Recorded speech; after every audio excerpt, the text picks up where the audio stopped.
Hello, I am an endocrinologist, nutritionist Zhalolova Zarnagor. Today we will talk about blood sugar. Very often patients come to an appointment with blood sugar of 7 millimoles per liter and say, "Doctor, but I have good sugar today." We will talk about whether sugar is good at 7 millimoles per liter. If we consider the norms of blood sugar levels, that is, we consider the standards of diabetes therapy in Russia. For example, the normal fasting blood sugar level in a healthy person is from 3 to 5 millimoles per liter.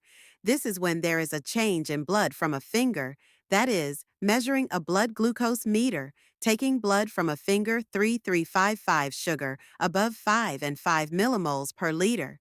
When taking blood from a finger is elevated blood sugar. If we consider venous blood, then the venous blood sugar level is indeed slightly higher, and therefore the normal sugar in venous blood is up to 6 millimoles per liter. That is, sugar above 6 in venous blood, and sugar above 5, and 5 in capillary blood sugar is an increased blood sugar level if we consider the norm of blood sugar after a meal. Then 2 hours after ingestion, a healthy person's blood sugar should be between 7 and 8 millimoles per liter of food. That is, if we see sugar as a 7 after zenith. Yes, this is the norm for a healthy person. But if we see an 8 or 9 after eating there, this is an increased blood sugar level. If we consider the criteria for diagnosing diabetes, then the diagnosis of diabetes mellitus in accordance with our 1 to 50 treatment standards is made when the fasting blood sugar level is above 6 and 1, and after meals above 11.1 millimoles per liter. That is, if we measured sugar, we see fasting blood sugar of more than 6.1, that is, 62637. Then this is a bell that tells you to do a glucose tolerance test or to measure sugar before and after meals. To take tests for glycated hemoglobin is an indicator of average sugars, except for the last 3 months examine the level of insulin in the blood to see if insulin resistance is expressed or not.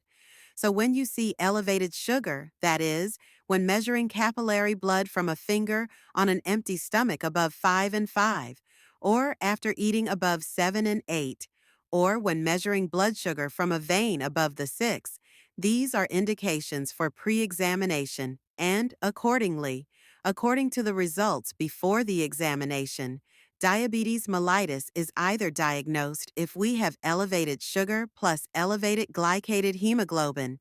That is, the average blood sugar for 3 months is glycated hemoglobin, which it corresponds to the diagnosis of diabetes mellitus, which is glycated above 6.5%. They looked at the tests or diagnosed diabetes, or prediabetes is diagnosed with fasting glycemic disorders, that is, increased fasting sugar with normal sugar after eating, or impaired glucose tolerance, that is, normal fasting sugar, but increased sugar after eating, and then therapy is prescribed. The first is there are always changes in the diet. That is, first of all, we remove fast carbohydrates, sweet white flour. We limit the amount of slow carbohydrates, that is, a little bit of porridge gray. Little by little, gray bread, vegetables, fruits, carbohydrates. We learn how to combine foods correctly, that is, not carbohydrates in their pure form, so that there are no sudden sugar spikes, and if necessary, we select tablet-based or injectable sugar-reducing therapy with a doctor.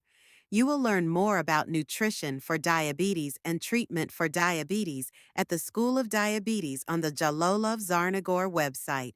Please subscribe to my channel, and write about what you are interested in. But be healthy in the following videos.